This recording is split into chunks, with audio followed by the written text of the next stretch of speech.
जिसके सिर पर कृपा गुरु की, वो दुख कैसे आएगा। हेलो। हेलो सतसाई भगत जी। सारी बहन भगत जी मैं झालावाड़ जिले से बोल रही हूँ, जी। बुआनी मंडी से, राजस्थान से बोल रही हूँ। जी बोल। मैंने प्रथम नाम तो मैंने लिए थे 2020 में 27 नवंबर को। जी। फिर अभी सतनाम लिए हो गए मुझे 2 से 2.5 महीने हो गए होंगे। मैंने आपको इसलिए फोन लगाया, अभी मैंने वहाँ जहाँ से नामदान केंद्र से नाम लिए ना जी। वहाँ पे फोन लगाया मैंने। अभी मेरी तबीयत खराब हो रही है, जो मैंने वहाँ पे फोन लगाया तो मैंने उनसे भगत जी से की। मैंने की भगत जी मेरे है ना वो डेंगू हो गया और पीलिया हो गया, टाइफाइड हो गया, मेरी शुगर 400 आ रही है, मेरी बहुत ज्यादा तबीयत खराब है, मैं क्या करूं। तो मेरे से वहाँ वाले भगत जी बोले कि आश्रम में फोन लगा लो, ऐसे बोले। तो मैंने कहा भगत जी आप बुरा मत मानना, आश्रम में किससे बात करूं, मैंने प्रार्थना भी कभी आश्रम में लगाई भी नहीं और मैं किससे बात करूं। तो बोले कि आप अभी वहाँ से नंबर लगा लो, कल 12 बजे प्रार्थना लगा लेना, इसे कह के फोन काट दिया। मैं आपका रोज वीडियो सुनती हूँ, जब से मैंने आपका वीडियो सुना तो मैंने सतनाम लेने के बाद भी मैं सोना पहनती थी, फिर मैंने आपका वीडियो भी सुना। फिर एक दिन मेरे परमात्मा सपने में आए तो परमात्मा ने धोती पहन रखी, कुर्ता पहन रखा और लाल लेरिया का साफा बांध रखा और वो अपने कांटा लेके बैठे। तो मैं जैसे कहीं मेरी बुआ के यहाँ गई तो मुझे सपने में मेरी बुआ का घर नहीं मिल रहा, मैं रास्ता ढूंढ रही हूँ। तो उनने मेरे को की परमात्मा का चेहरा बरोबर पहचान में नहीं आ रहा था, तो वही मुझे ऐसा लग रहा था कि वो परमात्मा ही थे। तो मेरे से बोला, मेरे को देख के एक लेडी से पूछ रही कि मेरी बुआ का घर किधर है, मैं सपने में। तो वो भगत जी वो मेरे से बोले कि सत्साहेब बेटा। तो मैंने कहा मैंने तो लॉकेट भी साड़ी के अंदर छुपा रखा, आपको कैसे पता है कि मैंने नाम ले रखा।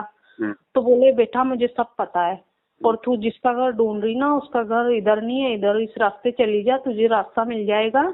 और बेटा तूने जो कान में सोने के कुंडल पहन रखे हैं ये भी खोल दे।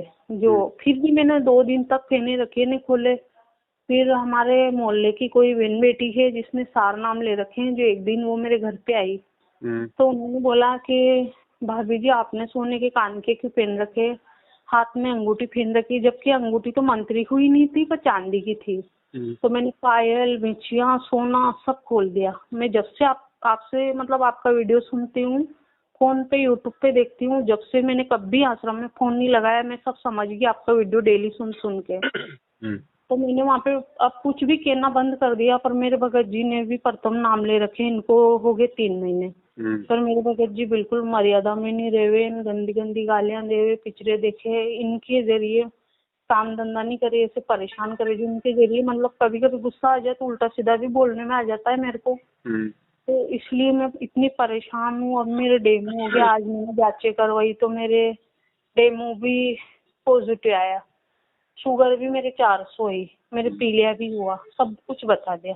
अब मेरे परिवार में सिर्फ मैं और मेरे भगत जी हम 2 ही जुड़ रहे हैं परमात्मा से, और कोई भी नहीं जुड़ रहे।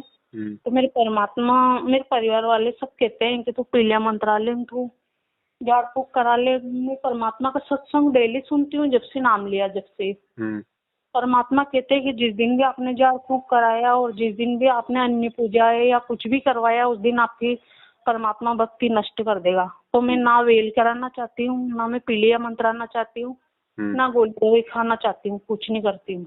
मैं माला भी बरोबर करती हूँ भगत जी। फिर दूसरी बात, मैं जब से आपका वो सुनती हूँ ना यूट्यूब पे, तो मैं पहले 2 टाइम आरती करती थी, अब 3 टाइम भी करती हूँ, सब कुछ करती हूँ। पर क्या करें, जाने अनजाने में कोई गलती भी हो गई, अपने हो सके अपने कर्म ज्यादा बिगड़ रहे हो अगले जन्म के, तो अपन को उस गलती की सजा दे रहे हैं। अब ये तो मैं कुछ नहीं जानती हूँ। तो मैंने तो आश्रम में कहीं भी फोन नहीं लगाया, मैंने आपके नंबर निकाल रखे थे यूट्यूब में से। तो मैंने सोचा मैं आपको फोन लगा के आपसे बात करूं। अब मैं क्या करूं, मैं तो दवाई भी नहीं खाऊं, मैं तो बेल नहीं कराऊं, झाड़ फूक नहीं कराऊं, कुछ भी नहीं करूं, मेरे को तो परमात्मा ही सही करेगा। मैं सिर्फ इतना जरूर कर रही हूँ कि मैं हॉस्पिटल की गोली दवाई खा रही हूँ, इससे ज्यादा मैं किसी देवता के पास नहीं गई और कुछ भी नहीं करूँ, मुझे परमात्मा ही ठीक करेगा। अब आप बताओ मैं क्या करूँ। देखो बहन, सबसे बड़ी बात तो ये है हाँ इस सबसे बड़ी जो मर्यादा खंडित होने का जो कारण है वो है सतलोक आश्रम मैनेजमेंट हरियाणा, ये नामदान हाँ केंद्र वाले कोऑर्डिनेटर। हाँ भगत की सबसे ज्यादा मर्यादा खंडित करवाने का मुख्य कारण ये लोग हैं। तो सबसे पहले तो हाँ आप इनकी सच्चाई से परिचित हो गई हैं, आपने इनसे अपना पीछा छुड़वा लिया है, आपने सत्य की राह पकड़ ली है, तो आपकी आधी बीमारी तो यहीं खत्म हो गई। हाँ ठीक है, बची बीमारी आपकी 50% की। हाँ 50% के लिए बहन जी आप आपने जहाँ भी मालिक का घर में दरबार लगा रखा है, हाँ परमात्मा को हृदय से दंडवत प्रणाम करो और परमात्मा से कहो कि परमात्मा, जाने अनजाने में मुझ दासी से जो भी गलतियां हो गई, कुछ हाँ मुझे पता नहीं था, कुछ मान लो मैंने मजबूरी में कर दी होंगी, है कुछ मैंने वैसे गफलतबाजी में कर दी होंगी, टाइम पे मैं आपकी आरती भी नहीं करती थी, पहले 2 ही आरती करती थी, है ना। हम्म तो इन सभी तमाम जाने अनजाने की गलतियों के लिए सबसे पहले तो पूज्य गुरुदेव जी से अपने हृदय से, अपने घर हम्म से उनको प्रार्थना लगाओ, क्योंकि भगवान अंतर्यामी होता है।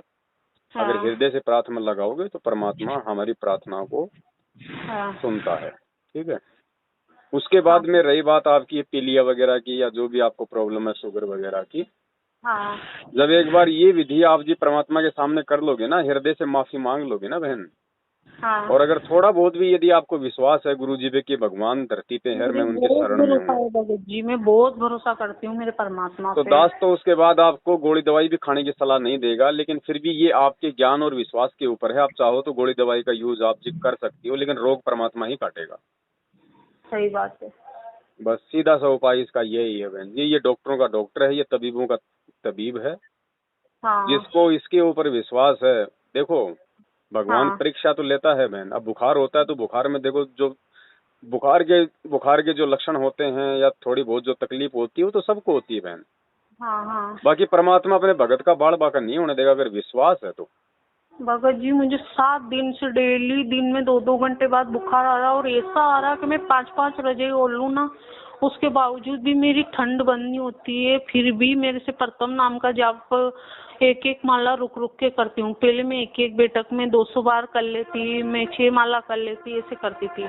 पर अभी 2 दिन से मेरे से 1-1 माला रुक रुक के कर रही हूँ। सतनाम का जाप तो कितना भी तेज बुखार रहता उसके बाद भी सतनाम का सिमरन करती हूँ मैं। कोई बात नहीं, परमात्मा कहते हैं भक्ति चाहे थोड़ी हो जाए कोई बड़ी बात नहीं है, लेकिन मर्यादा सबसे बड़ी चीज है। तो मर्यादा आज से पहले जो भी आपसे गलती हुई उन सबको आप जी जो है वो रिफ्रेश करो, परमात्मा को दंडोत करके और मालिक से हृदय से समायाचना कर दो। परमात्मा पीछे की गलतियों को भूल जाता है, और आगे से अपने मन में दृढ़ विश्वास और दृढ़ संकल्प कर लो कि परमात्मा धरती पे है, मेरा बाल कैसे बांका हो जाएगा, मालिक की शरण में हो गई, है कि नहीं। फिर भी आप जी चाहो तो आप जी गोली दवाई का यूज आप जी कर सकती हैं, बाकी रोग काटने वाला परमात्मा ही है, ऐसी कोई बात नहीं है। छोटे मोटे तो क्या है कि समस्या प्रॉब्लम तो भगत के आती हैं, ये तो सबको आती है बहन जी। हमारा 5 तत्व का शरीर है, 36 प्रकार के जोड़ हैं। अब इसमें ये खांसी बुखार जुखार पीलिया डेंगू फेंगू होना कोई बड़ी बात नहीं है। ठीक है, क्योंकि परमात्मा इससे क्या होता है ना, इससे हमारा एक मतलब विश्वास देखता है कि देखिए इस भगत को मेरे ऊपर कितना विश्वास है। अभी भी ये 4 रुपए की गोली दवाई पे ज्यादा विश्वास करता है, या मैंने इसको जो अनमोल जो इसको मैंने चरणामृत दे रखा है, प्रसाद दे रखा है, 3 समय की आरती सत्संग दे रखे हैं, मंत्र दे रखे हैं, ये उन पे ज्यादा विश्वास करता है। और गुरुदेव ने कह रखा कि बेटा ये गोली दवाई भी अगर काम करेगी तो मेरे आशीर्वाद बिना काम नहीं करेगी, चाहे कितनी खा खा के मर जा। तो मालिक पे विश्वास रखो बहन, और रोग काटने वाला परमात्मा ही है, और ऐसी कोई बड़ी बात नहीं है। आप यदि समय याचना मांग लोगी ना एक बार भगवान से, उसके बाद में कोई कुछ नहीं कर पाएगा, बाड़ी बांका नहीं होगा। मैंने वहाँ से सतलोक का जल है वो पिया, प्रसाद खाई, मैंने परमात्मा से कि परमात्मा मेरे जड़ से जो भी बीमारी है सब आप खत्म करोगे, मुझे तो आप पे भरोसा है। ऐसे नहीं कहना आपने बहन जी कि आप मेरी जड़ से खत्म करो वो करो, हमारा जो विधान है हमने वो पूरा करना है। अब विद्यार्थी है, विद्यार्थी कभी टीचर को ये बोलता है कि मास्टर जी आप मुझे पास कर देना, आप मुझे पास करोगे, और क्या उसके कहने से उसको पास कर देगा? वो तो वो पढ़ाई पढ़ेगा ना जो दे रखी है, मर्यादा में रहेगा, टाइम पे स्कूल में आएगा, यूनिफॉर्म में आएगा, डिसिप्लिन में रहेगा, उसमें कॉपी में कुछ लिखेगा तो ही तो टीचर पास करेगा, उसके कहने से थोड़ी पास कर देगा। तो ऐसे कहने से कुछ नहीं होने वाला कि गुरुजी मेरा ये रोग मेरा जड़ से समाप्त कर दो। ये आदेश हमने नहीं देने परमात्मा को, हमने हमारे बोलचाल में भी थोड़ा सा की जो है मतलब थोड़ा सा वो सुधार करना पड़ेगा कि हम गुरुजी को आदेश दे रहे हैं या हम गुरुजी से प्रार्थना कर रहे हैं। आप उसको बोलो कि परमेश्वर आपकी बच्ची आपके चरणों में है मालिक, आपके सिवा मेरा कोई ठोर ठिकाना नहीं है भगवान, और ये जो आ रही बीमारी है मालिक, ये मुझे पता है, ये मेरे कर्मों की है। अब मालिक आपके ऊपर निर्भर है परमात्मा, मैं तो आपकी शरण में हूँ परमात्मा, काटो तो आपकी मर्जी, ना काटो तो आपकी मर्जी मालिक, मैं तो आपके भरोसे चलूंगी, मैंने तो आप पे विश्वास कर लिया, मैंने तो आपको अपना बाप मान लिया। तो इतना जब हम प्रार्थना कर लेंगे तो फिर कौन सा ऐसा बाप है जो वो चुपचाप बैठेगा। जब से मैं आपका वीडियो देखती हूँ ना, तो मैंने आश्रम में जाना बंद कर दिया। मेरे जो भी मतलब मन में कुछ भी होती क्षमा याचना मैं परमात्मा से मांगती हूँ। और भगवान देखो बहन जी, आपने नाम ले रखा है उस परम शक्ति का, और रोज संध्या आरती पढ़ती हो अंतर्यामी एक आप आत्म के आधार। अब जब हम अपने गुरुदेव को अंतर्यामी कह रहे हैं तो फिर अंतर्यामी से प्रार्थना थोड़ी लगाई जाती है, अंतर्यामी से मतलब कोई संदेशा थोड़ी भिजवाया जाता है। अपनी आत्मा से प्रार्थना लगाओ, अपने हृदय से प्रार्थना लगाओ, अपने घर से प्रार्थना लगाओ, बीच में एजेंटों की जरूरत नहीं है। एजेंट बनाओगे तो ये सबसे पहले तो आपके ज्ञान की जो है वो कमी को दर्शाएगा। फिर दूसरा बात, किसी दूसरे को बीच में डालोगे तो भगवान नाराज होगा। सही है। तो प्रार्थना करनी अपने हृदय से करो ना। इतने उदाहरण दे दिए भगवान ने। मीराबाई ने जहर पिया था, परमात्मा ने अमृत कर दिया था, उसने किससे प्रार्थना लगवाई थी कि भगवान मैं जहर पीने वाली हूँ, कल शाम को 4 बजे लगाई थी उसने एक प्रार्थना। चीरहरण में भी वहाँ परमात्मा ने साड़ी बढ़ाई थी। मैं तो फिर बताओ द्रौपदी ने कौन सी प्रार्थना लगाई थी किसी कोऑर्डिनेटर से? सही है, किसी से नहीं लगाई थी, पर मैंने फिर भी आज अंदाज देखने के लिए मैंने प्रार्थना तो लगाई। पर मैंने पूछा उनसे, जो उन्होंने मेरे से बोला कि आप वहाँ पे प्रार्थना लगा लो, तो मैं आपका वीडियो देखती हूँ। कहीं नहीं लगानी प्रार्थना, भगवान से लगाओ। हाँ। इन गुंडों से क्या प्रार्थना लगानी? ये तो नालायक इंसान है जो भक्ति में आके राजनीति करते हैं, आरक्षणबाजी करते हैं, भक्तों को ठगते हैं। ये तो गुंडे हैं बहन जी। हाँ, इनका तो संपर्क ही बेकार है, इनका तो सौपन में भी कभी इनका मतलब दर्शन नहीं होना चाहिए। जो मैं तो वहाँ तो जाना ही बंद कर दिया भगत जी। और मैं 2-3 बार गई तो मैंने तो ज्यादा दान भी नहीं किए, 10-20 रुपए, 100 50 रुपए दान किए। लेकिन जब से अब आपने जो दान किया है ना, उस दान का ही प्रतिफल है जो आज आप ये थोड़ा बहुत आप ये भुगत रही हो। नहीं, भगवान तो कांटा भी नहीं लगने दे अपने भगत को। लेकिन आपका वीडियो सुन सुन के मेरे को सब बातें समझ में आ गई। अब ना तो मैं कभी आश्रम में जाऊं और ना ही कभी मैं अब वहाँ पे ना वहाँ आश्रम में बरवाला में भी प्रार्थना नहीं लगाऊं, क्योंकि मुझे वहाँ भी पता है आप कहते हो कि उनका भाई बेटा महेंद्र भगोड़ा परमात्मा के आश्रम पे कब्जा करके परमात्मा तो चटाई पे सो रहे, रुकी सूखी रोटियां खा रहे हैं। नहीं, ये जो सब वो तो आंखों के सामने बहन जी, हमको झूठ थोड़ी बोल रहे हैं। जेल में कौन सा 5 स्टार सुविधा मिलेगी बताओ?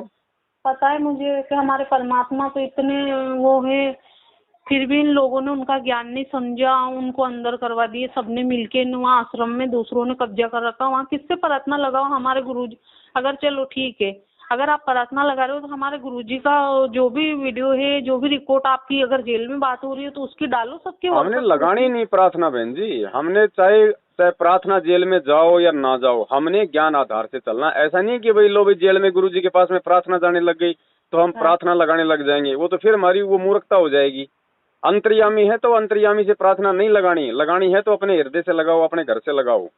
बीच में कोई एजेंट नहीं खड़ा करना। चाहे लाख प्रार्थना जाओ चाहे जेल में, उससे हमें कोई लेना देना नहीं है। भगत जी साल भर होने में आया, मैं तो ये भी नहीं समझती हूँ कि आश्रम में कैसे प्रार्थना लगाते हैं। मैं आपका वीडियो देख देख के समझ भी गई हूँ। और दूसरी बात है, मैं परमात्मा का वो सुनती हूँ। और फिर आपने ये जो फेसबुक पे भी सतनाम के बारे में डाल रखा है कि एक भगत ने फोन लगाया कि मेरे किसी ने तिलक निकाल दिया तो उसके नाम खंडित हो गए, ऐसे आश्रम से फोन आया। ये वीडियो भी मैंने कल सुना आपका। तो परमात्मा ने तो किसी सत्संग में ये नहीं कहा। परमात्मा तो ये कहते हैं कि चाहे नाम भी जाने जाने में खंडित भी हो जाए, गलती भी हो जाए अपन से, तो आप भक्ति नहीं छोड़ना चाहिए। परमात्मा यही कहते हैं। बिल्कुल। एक बार अभी लॉकडाउन में उन्होंने मुझे, यहाँ शामगढ़ वाले आश्रम वाले ने मुझे लॉकडाउन में ऑनलाइन नाम भी दिए थे। जो मुझे ये पूछा था कि सतनाम के 2 अक्षर क्या है, तो मतलब मैं बता नहीं पाई थी। तो उसके लिए उन्होंने मेरे से बोला कि 1 महीने की मोहलत देता हूँ मैं। फिर वो ऑनलाइन नाम मेरे को मना कर दिया कि जाप मत करना, तो मैंने नहीं करा। उसके 2-3 महीना फिर लॉकडाउन लग गया। फिर लॉकडाउन खुलने के बाद फिर शामगढ़ गई, फिर सतनाम लिए। पर अब जब से आपका वीडियो सुन रही हूँ भगत जी, मैं ना सोना पहनती हूँ, ना बिछिया पहनती हूँ, ना पायल। सिर्फ मैंने हाथ में 2 चूड़ी डाल रखी है और मैंने कपड़े पहन रखे हैं। मेरे परमात्मा का ज्ञान समझ में आ गया है। परमात्मा बोलते हैं कि 36 वो क्या बोलते हैं परमात्मा, इतने कड़े भी बनवा लोगे, रावण ही है सोने की लंका यहाँ छोड़ के चल गए, कोई चिराग जलाने वाला भी नहीं बचा, तो आप क्या साथ लेके जाओगे? बड़े देखो बड़े महल सोने के परमात्मा ने सतलोक में बना रखे, या काल के लोक में क्या है, यहाँ पे सिर्फ दुख ही दुख है।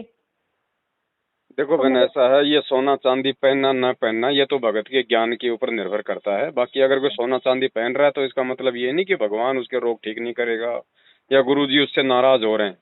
वो तो जब उसको ज्ञान हो जाएगा भगत को, तो उसके लिए ये सारी चीजें मिट्टी नजर आने लगेंगी, वो वैसे नहीं पहनेगा। और जबरदस्ती तुम किसी से छुड़वाओगे तो वो हाँ छोड़ना कोई छोड़ना नहीं होता। आप सही किसी को डरा के सोना पहनना छुड़वाओगे तो वो उससे परमात्मा प्रसन्न नहीं होगा अगर आप छोड़ भी दोगे तो। जब तक आप है। खुद परमेश्वर के ज्ञान पे मतलब चिंतन मनन ना करके, और जब तक आप अपने शरीर को मिट्टी ना समझ कर, इन सोने चांदी को मिट्टी समझ के जब तक नहीं आप जी इन चीजों को छोड़ोगे ना, तब तक हाँ वो छोड़ना नहीं होता है। सही बात है। ऐसा थोड़ी है कि लो भाई गुरु जी ने बोल दिया तो आज ही भाई उतार के फेंक देंगे। लोग नहीं फेंकते। आश्रम में लोग नाम लेने आते थे, लोग सोने की अंगूठी भी पहनते थे, सोने की जो है लोग चैन भी पहने रहते थे, माता बहनें भी पहने रहती थी। परमात्मा तो किसी को मना नहीं करते थे। जिसने सारनाम ले लिया, सारनाम के बाद में ये चीजें कंपलसरी हैं, क्योंकि सारनाम वाला कोई बच्चा नहीं होता, उसको पूरा ज्ञान हो जाता है। और उसके बाद भी यदि सारनाम प्राप्त भगत भी अगर सोना चांदी पहनता है तो फिर वो मतलब भक्ति के लायक नहीं है फिर। नहीं भगत जी, जब से आपका वीडियो सुना है मैं पहनती नहीं हूँ, घर में जरूर पड़ा है, पर वो भी बेच दूंगी मैं। पहले भी बेच दिया था और अभी भी बेच देखो ऐसा दूंगी। है बहन जी, उसको बेचने की जरूरत नहीं है। घर में अगर उसके बेचने से अगर कोई विरोध हो जाए ना, तो उसको बेचना नहीं है। देखो आपने अपने मन से सोने को दूर कर दिया ना, हाँ तो आपके लिए चाहे वो घर में पड़ा रहे आपको कोई नुकसान नहीं देगा। अच्छा। ऐसा नहीं है कि भाई आप अगर उसको अपने घर से बाहर नहीं निकालोगी तो भी आपको जो है कोई दिक्कत, ऐसा नहीं है। अगर आपके सोना बेचने से अगर आपकी सास नाराज हो रही है, आपका पति नाराज हो रहा है, आपके घर में कोई झगड़ा बढ़ने की आशंका है, तो उसको मत बेचो। आपने अपना मन सोने से हटा देना है कि मेरे लिए तो मिट्टी चाहे घर में पड़ा रहे, चाहे चाहे सुनार के पास चला जाए, बस। सही है। तो फिर मैं अभी हॉस्पिटल में एडमिट होना है मुझे। कल मेरे घर ये वाले परिवार वाले झालावाड़ ले जा रहे हैं एडमिट करने के लिए। देखो फिर ऐसा क्या है, करना? आप अभी कहाँ हो आप? मैं तो अभी मेरे रूम में हूँ, मेरे घर पे हूँ। हाँ, तो आप सबसे पहले तो गुरुजी के सामने दंडवत करके मालिक से अपनी हृदय से क्षमायाचना मांगो। अच्छा। और घर पे चरणामृत है? हाँ सब कुछ है, प्रसाद है वहाँ का, तो चरणामृत है, सब है।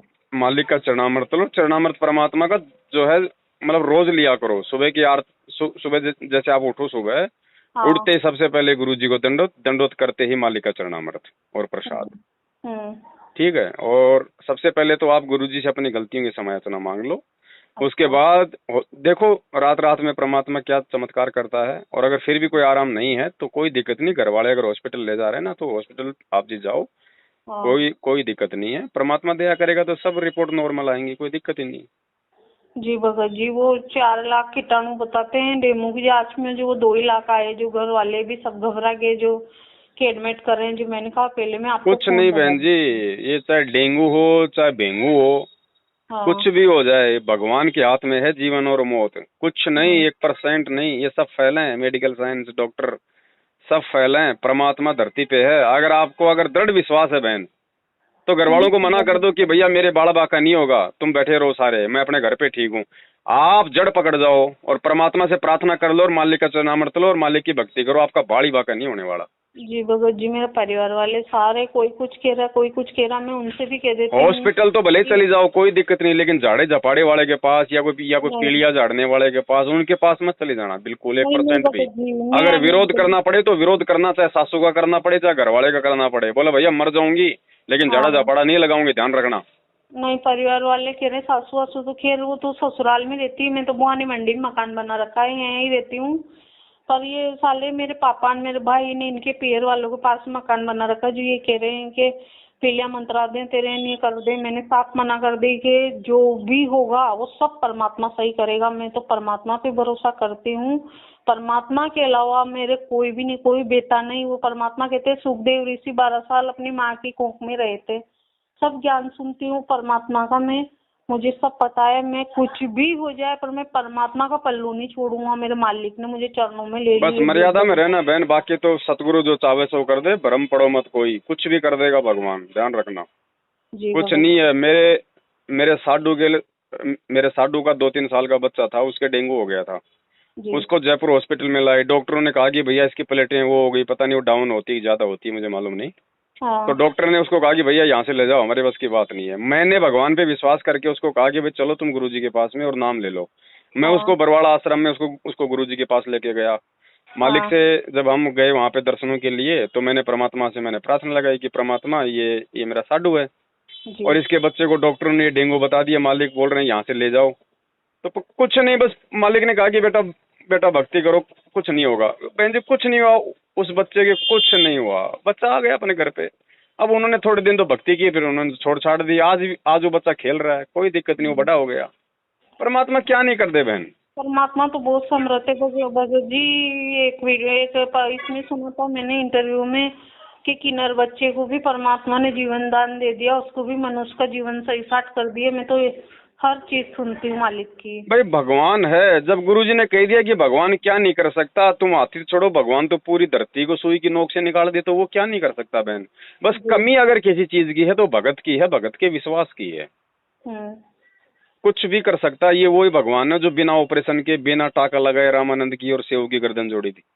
जी हाँ। ये कोई दूसरा भगवान नहीं है, ध्यान रखना। वही कबीर साहब है आज हमारा गुरु। जी इसको चाहिए विश्वास। कहे कबीर सुनो वे साधो, मैं तो हूँ विश्वास में। हाँ। और विश्वास बनेगा बहन जी आपके पिछले भक्ति संस्कार से और वर्तमान के ज्ञान आधार से। और कोई तरीका नहीं है कि ज्योति करवाने से, पाठ करवाने से इनको पात्रों को। अरे ये भी करवानी है तो अपने सतगुरु को कराओ ना जब हो, वरना उनको संकल्प करो। और पैसा जब गुरु जी आए तो उनके हाथों में दो, तो कम से कम तुम्हारा दान कोई ठोर ठिकाने तो लगे, कोई मतलब के धर्म के काम में तो लगे। अभी राजनीति में तुम्हारा दान लगेगा तो तुम्हारे कोई पीढ़िया होगा, और क्या होगा। जी जी, मैंने कभी प्रार्थना लगाई भी नहीं। मैंने वहाँ मेरे को ऐसे बोला कि आप वहाँ प्रार्थना लगाओ, तो मैं जानती हूँ वहाँ पे क्या क्या चल रहा है। तो वहाँ भी परमात्मा की प्रकट दिवस को जन्मदिन मनाया, वो सब करते हैं। जो मैं डेली आपका फेसबुक पे वीडियो सुनती हूँ, यूट्यूब पे सुनती हूँ, तो इसलिए मैंने आपसे ही बात करी। तो ठीक है बहन, कोई दिक्कत नहीं। आप तो सबसे पहले भगवान से जाने अनजाने की सारी गलतियों की समायोजना करो, मालिक का चरणामृत लो, थोड़ा प्रसाद लो हैं, और घर वालों को बोलो भैया क्यों फालतू में पैसे बर्बाद करते हो। मेरा मालिक चाहेगा तो मैं 2-4 दिन में मैं वैसे ठीक हो जाऊंगी। और आप अपनी भक्ति पे ध्यान दो। मेरे भगत जी ने नाम ले रखे हैं, लेकिन बिल्कुल भी मर्यादा में नहीं रहते हैं। देखो वो बहन जी मर्यादा में रहेगा तो उसको फायदा, नहीं रहेगा तो वो अपना संस्कार पाएगा। आपको उसके प्रति ज्यादा टेंशन लेने की आवश्यकता नहीं है। मैं बहुत ज्ञान समझाती हूँ, समझ में नहीं आ, सारे दिन पिक्चर देखना, नाटक देखना। करने तो आपका काम समझाने का है, आप उनको समझा दो। बाकी नहीं मानता है तो ठोकर लगेगी, तब समझ में आ जाएगी। किसी के पीछे मत दौड़ो ज्यादा। मैं क्या करूं भगत जी, नहीं समझे तो मैंने तो छोड़ दिया उनको समझाना भी। एक काल के दूतों हाँ को तो ठीक है समझाना ना भी भाई, आप जरूरी अपने घर में सत्संग सुनती हो, वो भी सुनता है, कोई वो बहरा तो है नहीं। और हाँ। समझाने का मतलब क्या होता है, रोज उसके मतलब इंजेक्शन लगाना थोड़ी उसको समझाना है। आपने और घर में सत्संग लगा दिया, परमात्मा समझा रहे हैं ना। मेमोरी भरा रखी उनके मोबाइल में, पर दिमाग से थोड़े मेंटल है, जो वह नहीं समझ में आवे तो क्या कर सकते हैं। कोई बात नहीं, आप ज्यादा टेंशन मत लो। उनके संस्कार हैं, आपके संस्कार बहन जी अलग हैं। ठीक है, हम अगर टेंशन लेंगे तो हम खुद अपनी भक्ति नहीं कर पाएंगे, ध्यान रखना। जी भगत जी। और मेरी जो नंबर वो जब उसका ठीक का समय आएगा, ढंग से भक्ति पे लगना होगा तो लग जाएगा, ना लगे तो ना लगे। आप अपने आत्म कल्याण की सोचो। जी भगत जी। और मैं आपसे ये बोल रही हूँ कि मेरे ये व्हाट्सएप नंबर है, आप मुझे जोड़ देना इस नंबर से। ठीक है, एक साथ संगति का जो ग्रुप है उसमें ऐड कर दूंगा मैं ना। जी भगत जी। सत्साई सत्साई बहन, जय बंदी छोड़ के। जय हो बंदी छोड़ के।